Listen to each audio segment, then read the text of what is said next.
Giants like that frighten our children. I hope that you're not frightened by that. I hope you're well past that. We laugh at that, at least I do. I laugh at Godzilla and King Kong. But the fact is, there are giants that we face in life that we don't laugh towards or at. There are giants that come into our lives that are there to intimidate us, to taunt us. They can be a giant of a pressure to perform, a pressure to measure up, to do something that you feel like, I'm not sure I can do that. It can be a fear of losing our job, a fear of failure, a fear, again, of not measuring up. It can be an insurmountable circumstance, a circumstance in which you're facing that you feel like there is no way we can get through this circumstance. There's no way that we can get past this. There's no way that this is going to change.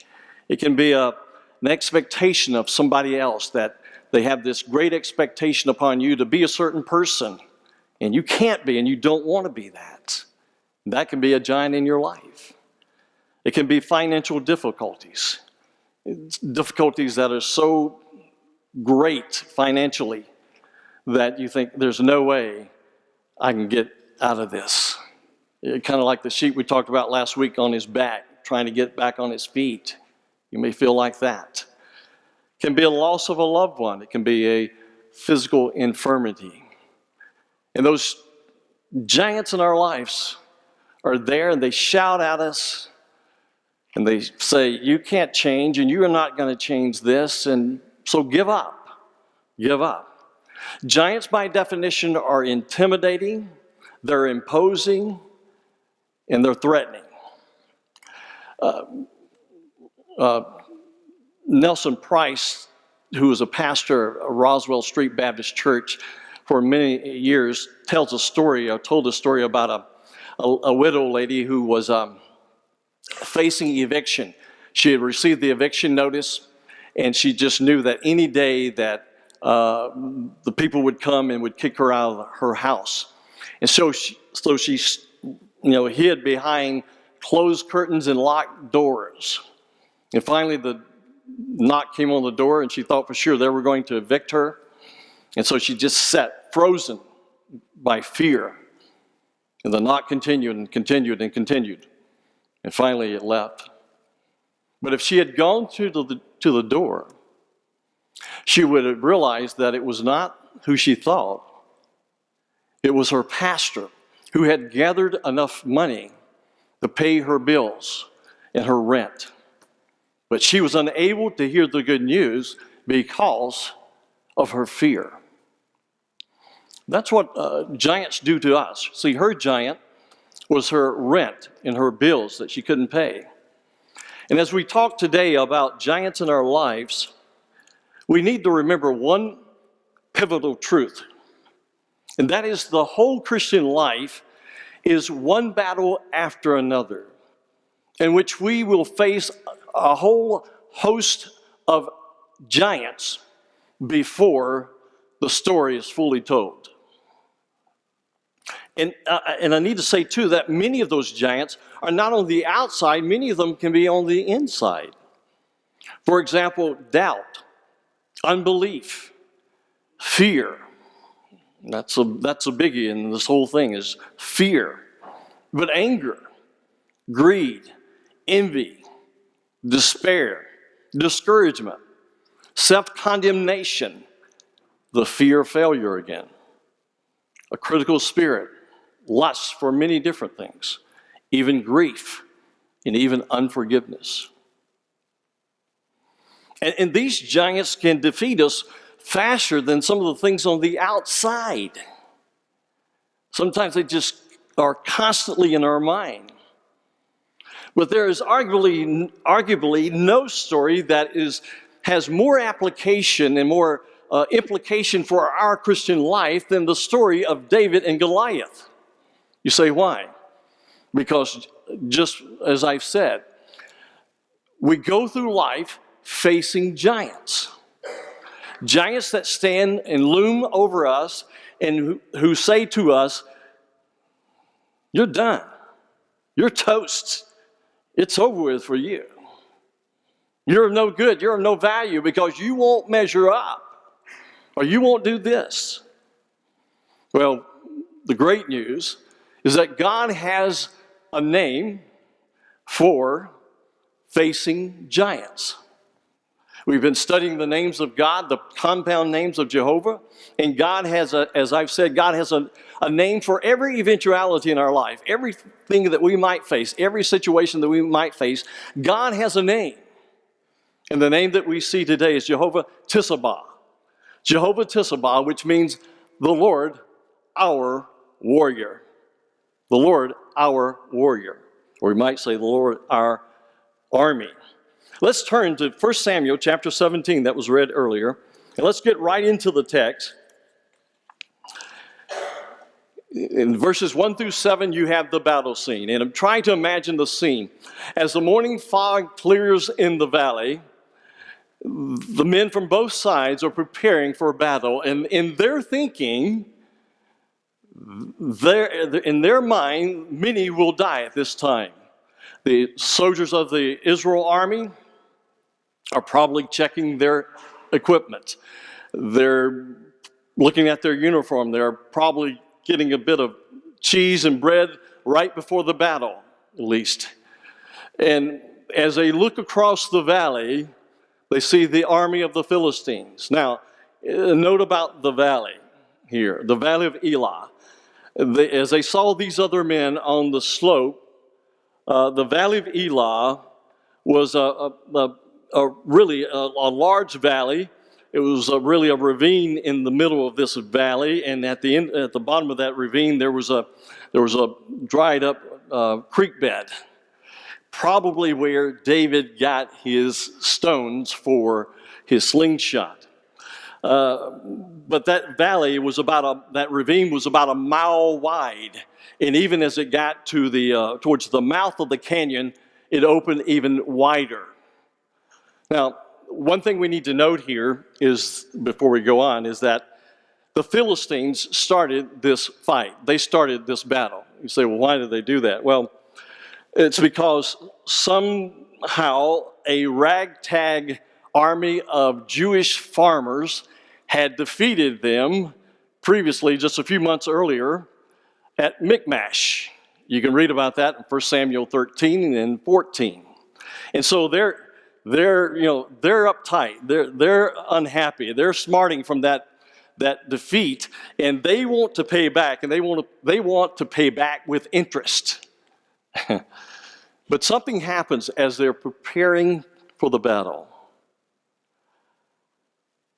As they're getting ready, if you look in verse 4, it says that a giant showed up. And it tells us how tall he is in verse 4. He's 6 cubits and a span, which means that he's 9 feet 9 inches tall. 9 feet 9 inches tall. A span is 3 palms or 9 inches, roughly. Now think about this. The official height of a basketball goal for high school, college pros is 10 feet. So he's only 3 inches short of the height of a basketball goal. That's pretty tall. Now, one might ask, where did this giant, from where did he come? Well, this giant traces his origin really from a group of people who are beyond this planet. So what are you talking about? Well, we first are introduced to them in Genesis chapter 6. Go with me to Genesis chapter 6. Now, Genesis chapter 6, the story that's told there is an epic story that would rival any award-winning blockbuster of our day. Because what it tells us is that these people, the Nephilim, are people of a mixed breed of fallen angels and human beings. Nephilim means giant. Let's read verse 4. It says, the Nephilim were on the earth in those days, and also afterward, when the sons of God came in to the daughters of men, and they bore children to them. Those were the mighty men who were of old, men of renown. Now, who are these? What does it say? Well, when it says the sons of God came into the daughters of men, sons of God is an expression in reference to angels. In this particular case, we know that it's not the good angels, it's fallen angels. And somehow they have either taken on the form of a human, or they have possessed the bodies of male, those of the male gender, and they've had intercourse with ladies here on this earth, and they produced a superhuman, not a supernatural, but a superhuman race known as the Nephilim. Now, when the flood came, we assumed that they all were eradicated from the earth. But the remnants have been found and referenced later, following the flood. For example, in 2 Samuel chapter 21, verse 20, it says, here was war at Gath again, where there was a man of great stature who had 6 fingers on each hand and 6 toes on each foot, 24 in number. And he also had been born to the what? The giant. In Deuteronomy, verse 11 of chapter 3, it says, for only Og, king of Bashan, was left of the remnant of the Rephaim, I should say. Behold, his bedstead was an iron bedstead, and it is in Rabbah of the sons of Ammon. Its length was 9 cubits, and its width 4 cubits by ordinary cubit. And then in reference to the spies who went into the land, in Numbers 13, it says, so they gave out to the sons of Israel a bad report of the land which they had spied out, saying, the land through which we have gone, in spying it out, is a land that devours its inhabitants. And all the people whom we saw in it are men of great size. There also we saw the Nephilims, the son of Anak, are part of the Nephilims. And we became like grasshoppers in our own sight, and so we were in their sight. Goliath came from a rare species, a dying group of giants that had some connection with demonic powers. We don't know exactly to what extent, but we do know that, at least in Genesis, that they are connected to demonic power. In this particular case, Goliath dominated the landscape. And you'll notice also in that same verse, back in 1 Samuel chapter 17, verse 4, that it speaks of a champion, one who champions. It says, then a champion came out from the armies of the Philistines. Now, the word champion in the literal Hebrew here means a man of 2 middles. A man of 2 middles. And it speaks of one who comes out between 2 armies, and he says, I'm going to represent my people, and you send somebody to represent your people, and we'll fight it out. And that's as you continue in this passage, as we get to verses 8 through 11, we see the challenge of Goliath. Let's go there. In verse 8 it says, and he stood and shouted to the ranks of Israel and said to them, why do you come out to draw up in battle array? Am I not the Philistine, and you servants of Saul? Choose a man for yourselves, and let him come down to me. If he is able to fight with me and kill me, then we will become your servants. But if I prevail against him and kill him, then you shall become our servants and serve us. Again, the Philistine said, I defy the ranks of Israel this day. Give me a man that we may fight together. So what Goliath is proposing here is an ancient tradition of what we call kind of a single combat. Or to us, we would call it perhaps a one-on-one combat, the winner takes all. If you've ever watched the History Channel, you probably have seen or learned about some of those battles. You probably have seen movies in which this happens. Armies don't want to take a lot of casualties, and so they send out their best guy to fight it out, and whoever wins, then they win, the prize. Now, what it says here is he came down and he shouted at them and said, "Come on, send somebody out." Now, the question, how many times did he do that? I mean, you could think once, maybe twice, 3 times, 4 times, 10 times would really kind of get on your nerves, right? If you look in verse 16, it says 40 days, day and evening, morning and evening, he came out and shouted, basically talking Palestinian trash talk with them. When are you going to send me somebody down? What's wrong with you guys? And by the way, when he says, "Am I not a Philistine?" Some of your translations will say, "Am I not a Philistine?" The American Standard has it correct. It is literally, "Am I not the Philistine?" What was he saying? He was saying, "Am I not the baddest and the meanest of the Philistines? And if you don't believe that, come down here and fight me. I'll show you. In fact, just send your best guy. Give us your best shot. And whoever wins, that'll settle this argument. We don't have to take in all these casualties. Just send me your best guy because I'm going to make meat of him." And his words drip with arrogance, each one. The challenge had been issued, and it was a game changer. In fact, you don't read anywhere in this passage prior to this time that the Israelites, their army, that they were upset or frightened or intimidated or worried about fighting the Philistines. After all, the farmers, a group of farmers, had defeated them. That is not until the giant shows up. Look in verse 11. It says, "When Saul and all Israel heard these words of the Philistine, I should say, they were dismayed and" what?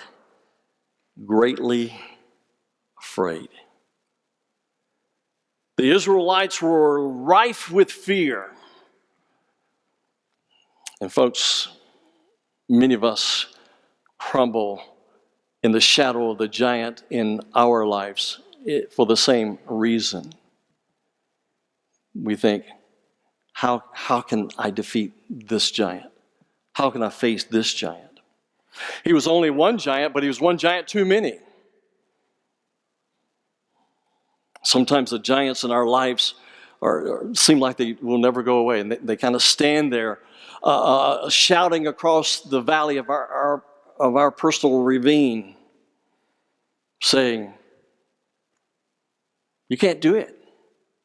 What are you going to do? Give up. Throw in the towel. Get angry. Get mad."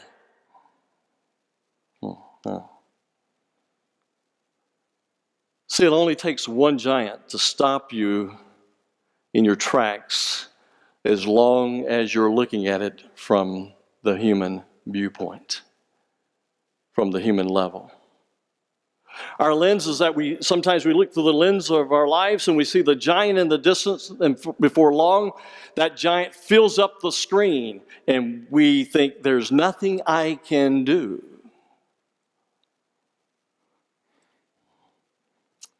But here's the deal. The men saw the giant. David saw God. And when he saw God, God dwarfed Goliath. Again, if David were being interviewed by CNN and ABC and Fox News, and they would say, "David, we always hear about David and the Goliath. Tell us about that story." You know what David would say? He would say, it's not, that's a misnomer. It's not David and the giant. It's David and the dwarf. The giant in this story is God. You know, we can look at the size of Goliath without evaluating his status. That's what they did. They looked at him without thinking about his status. And you know, sometimes something that's small occupy our life so much that it becomes like a giant in our lives. That's true of anything, in fact. The sun is of an enormous size, right? We agree about that, don't we? But you can take a quarter and put that quarter in front of your eye, and that quarter will block out that huge, enormous sun. That's what happens often in our lives. With the giants in our lives, we let them so occupy our thinking that they just possess us. Listen, David looked beyond the physical problem to the spiritual reality. He looked beyond the physical problem to the spiritual reality. And get this. Sometimes God allows Goliath-sized situations in our lives, bigger than life Goliaths, in order that we might experience a bigger than Goliath God. Let's read that together. Sometimes God will allow you to experience a bigger than life Goliath in order to experience the bigger than Goliath God.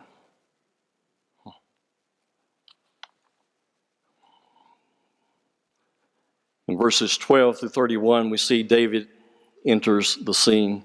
Now, David has been out with his sheep at Bethlehem or outside of Bethlehem, taking care of sheep. And his father, Jesse, says, David, we haven't heard from your brothers.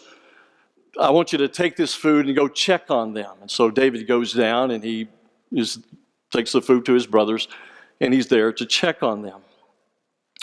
Let's pick it up in verse 22. It says, Then David left his baggage in the care of the baggage keeper and ran to the battle line and entered in order to greet his brothers. As he was talking with them, behold, the champion, the Philistine from Gath named Goliath, was coming up from the army of the Philistines, and he spoke these same words, and David heard them. When all the men of Israel saw the man, they fled from him and were greatly afraid. like rats off a sinking ship, man, they're out of there. Every time he would come up and taunt them, they would run. But David is here. He's never heard of this guy. He's just got here, and he's just standing with these people talking, and he hears this guy taunting them. And basically, David is just excited to be at the battlefield, but now he turns and he looks at that, and he looks back at the men here, and he basically says, "What's going on here? What's with this? Why doesn't somebody do something about that loudmouth over there?" And looking at the latter part of verse 25, it says, "And it will be that a king will enrich the man who kills him with great riches, and will give him his daughter and make his father's house free in Israel." Now, here's the prize. The question was raised, what's the prize for killing Goliath? And basically, you and your family will live tax-free for the rest of your life. That's not a bad deal. It said also you will get Saul's daughter, which she was no prize, but nonetheless. But notice what David's answer is in verse 26. And this answer is essentially the key to the whole story.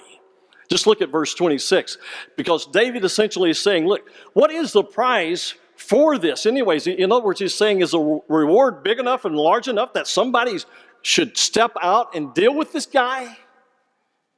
And then he says this, who in the world, why don't somebody do something about this uncircumcised varmint? I mean, why doesn't someone do something? Who would allow him? Why are you allowing him to taunt the armies of the living God, he says. The armies of the living God. Did you get that? He didn't say the armies of Israel. He didn't say the armies of Saul. He said the armies of the living God. They said back to David, David, have you seen this guy? I mean, take a closer look. Look again, David. This guy's a mountain. And not only that, but not only is he a giant, but he is an experienced giant when it comes to warfare. David saw him, but he also saw that which they didn't see. See, he saw Goliath taunting God's army, and he knew you don't do that and get away with that stuff. See, he believed that God was real. At the time, they didn't believe that he was real. You see, they would be what I call today often Christian atheists. We as I said, we sing, my faith looks up to thee until the medicine quits working, until the bills come due, till the lights go out, until the job goes south, until the grades begin to get bad. And then we don't believe he's there. These are people who are in a covenant relationship. God has had a marriage with these people. He has said, you are mine. But they're living in fear. Ever been there? Ever been petrified by fear? Yeah. Well, in verses 32 through 40, we see David's request. I get the picture. David is standing around, incredulous that these men are allowing this giant to taunt them. Word gets back to Saul that this young man, this shepherd, said that he could kill the giant. So Saul summons David. And David comes and he says, Saul says to him, you say you're going to you can kill this giant? He says, yes. He said, you're just a kid. You're just wet behind the ears. I mean, he'll just wipe you off the earth. And David said, you don't get it. He said, you see, when I was shepherding sheep, there was a lion that came to try to attack my sheep, and I killed that lion. Not only that, but there was a bear that came, and one time I grabbed him by the neck and just broke his neck. And he's nothing compared. Saul's nothing. Goliath is nothing compared to those two. And he said, besides that, it was the living God. Get that phrase?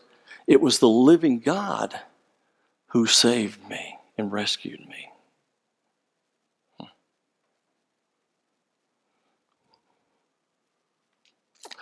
See, the videotape in David's mind replayed the time when God had watched over him and saved him from the bear and the lion.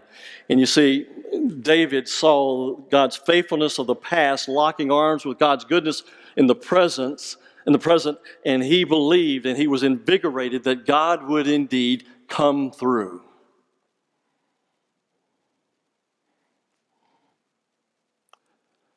All too often in my life, and I think this is true in many of our lives, when we come upon a giant facing us, all too often we have momentary or seasonal amnesia. Ever been there?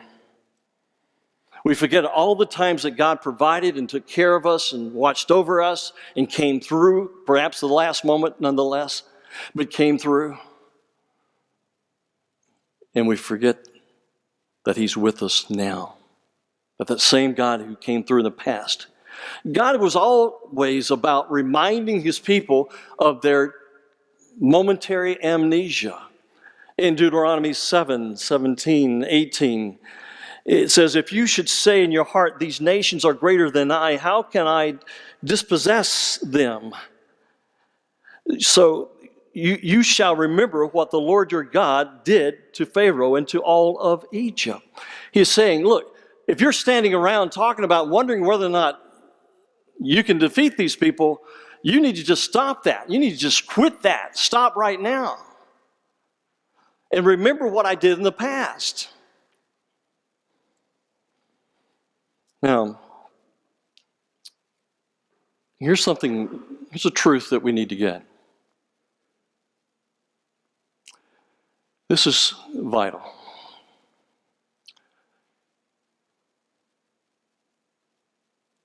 Every giant that's in your path is a giant that's in his path. If you're walking in his direction.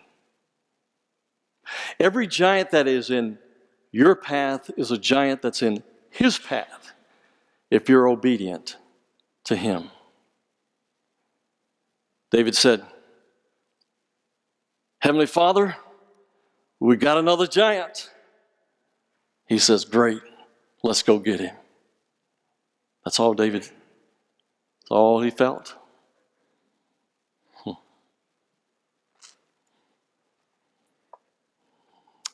The first thing that Saul does here is he tries to equip David with his armor.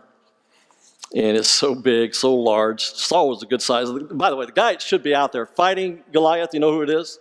Saul. But man, he's a wimp. And David says, it doesn't fit me. He's trying to put this equipment armor on him. David said, it doesn't fit me. And besides, I don't need it. Here's a divine lesson that we shouldn't miss. When you face the giant in your life, there will be voices in your back of your mind that will say, you need to do this. You need to take action. You need to take control. You need to do this. You need to do that. What have I said in the past? We're not God, and humans make bad gods. There'll be others outside you who will say, here's what you need to do, or here's what you need. You need to think about this and do this. And sometimes you'll get good counsel, but most of the time, you'll hear it either from the flesh or from bad counsel to do something instead of waiting on God and resting in the fact that he is a God who fights. He is our Jehovah-Tsaba, our warrior.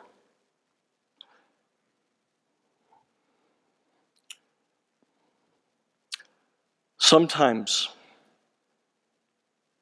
the most incredible things that God will do in our lives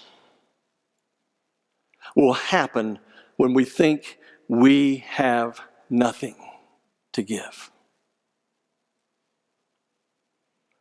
Some of the most incredible things that God will do in your life will occur when you think you have nothing. Did you know why David had the confidence? Because he believed and knew the name of God. God had given him that name. In just a moment, he will give it to us. But he had the confidence because he knew of God's name. And please understand, I believe that when he proclaims God's name here in this context, it was divinely inspired by the Holy Spirit, that the Holy Spirit gave it to him, empowered him, and enabled him to speak these words so that they would be written and recorded where they are today for each of us. In verses 41 through 47, we have the name of God declared. You know, growing up in the South, and my favorite season was fall. There was just a change in the air. You're back at school, football practice has started, and you can hear the band playing in the distance, and you know they're playing that fight song, and even though you're just sweating and dying, you hear that fight song, and it gives you an extra degree of impetus to just get going, even when you're about to die. Here, you can kind of hear the victory song being played in the background. And David is about to give one of the greatest battle speeches that has ever been given. He's about to give a name uniquely crafted for this moment. Let's pick it up in verse 45. It says, Then David said to the Philistine, You come to me with a sword and a spear and a javelin, but I come to you in the name of the Lord of hosts. There it is. Name of the Lord of hosts. Jehovah-Tsaba. Lord of hosts, or Lord Tsaba, simply means a mass of persons, of armies, of things. It has the connotation of a huge military campaign. And in this case, he's referring to the host of the angels, I think. See, David didn't approach Goliath with new technology in spears or in swords or anything of that nature. He didn't pull out a cannon or something and say, I bet you haven't seen this before, boom. He didn't even mention that he was about to use his slingshot. No. David knew that God's name was enough for David to win the war because he knew God's name was Jehovah-Tsaba, the Lord, my warrior, the one who fights for me. Let's read on here. It says, then David said to the Philistines, verse 46, this day the Lord will deliver you into my hands, and I will strike you down and remove your head from you, and I will give the dead body, or dead bodies of the army of the Philistines this day to the birds of the sky and the wild beasts of the earth, that all the earth may know that there is a God in Israel, and that all the assembly may know that the Lord does not deliver by sword or by spear, for now watch this, the battle is the Lord's, and he will give you into our hands. The battle is the Lord's. That's what all that means. David came in the name of the Lord, the Jehovah-Tsaba, the Lord our warrior. He claimed that promise right there. He drove it into the ground and said, my God has promised me that he will fight this battle for me. I'm using his name. I'm claiming his name. There's a great story that it's in the Streams in the Desert about this young man who joined the Union's army. His dad was a banker, and his dad didn't want him to join the army, but he did it anyway. And his dad took a great interest in the Union soldiers, especially those who came back injured. And he got so caught up in trying to take care of those wounded soldiers that he just neglected his business as a banker. And finally, one of his friends said, look, you need to do something here, but you need to pay attention to your business or you're going to lose it. And so finally, he recommitted himself to that job. But then one day, there was a wounded soldier that kind of stumbled into the bank. And the guy, as he walked up to him, he was just, he could tell by his hands and by his face that he had been wounded and had come from the army hospital. And he was kind of reaching for something in his pocket. And he stopped him and said, soldier, I can't help you. I'm too busy anyway, but I can't help you. You need to go and see one of your officers, and they will take care of you. But he apparently didn't hear, and he kind of was able to pull out this dirty note. And he handed the note to this man. And the note read this way. It said, dear Father, this is one of my friends who was wounded in the last battle and is coming to you directly from the hospital. Please receive him as you would me, Charlie. Charlie. That wounded soldier used Charlie's name. And the story goes that that banker dropped everything, took him home. He gave him Charlie's room, his bed, gave him his place at the dinner table, and that they nursed him back to health with love, showering him with love and acceptance until he was fully recovered. David was using God's name, saying, God is here. This is not my problem. This is God's problem.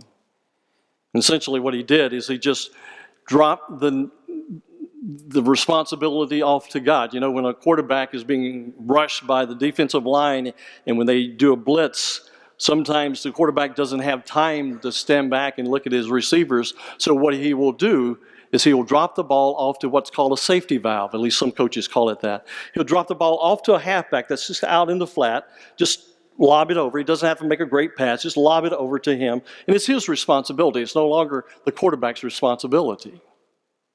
That's what David did. He just lobbed the problem over to God. From that point, it became God's responsibility.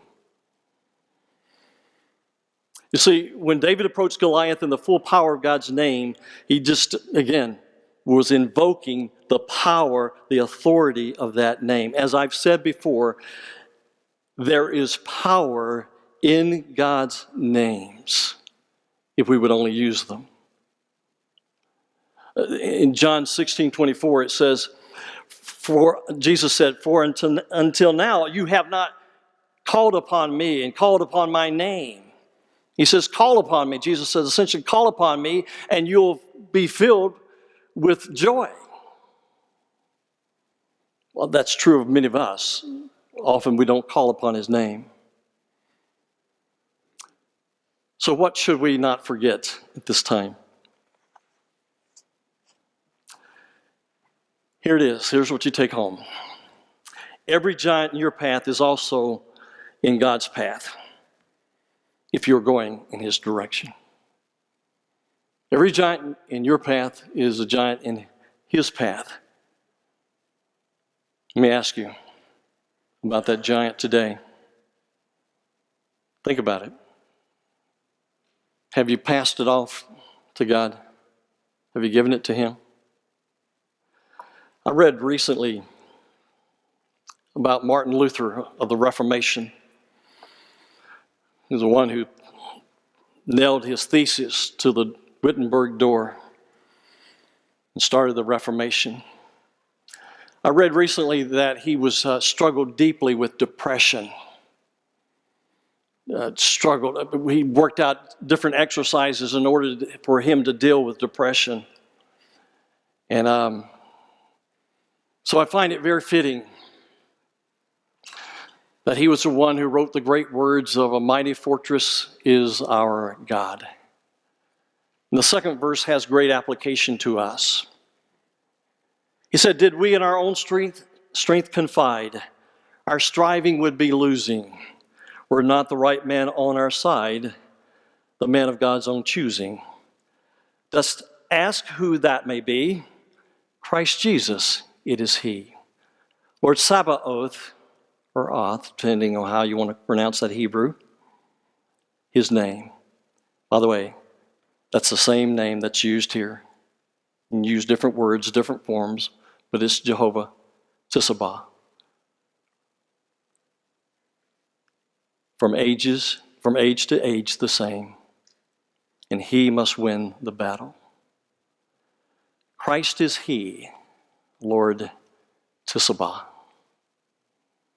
our warrior, and he must win the battle. If you've never trusted Christ as your personal Savior, it's up to him to save you, and he fought the battle for you at the cross, fought sin and death in order that we might be victorious and to make us more than conquerors. And if you've never trusted him as your Savior, you need to do that today.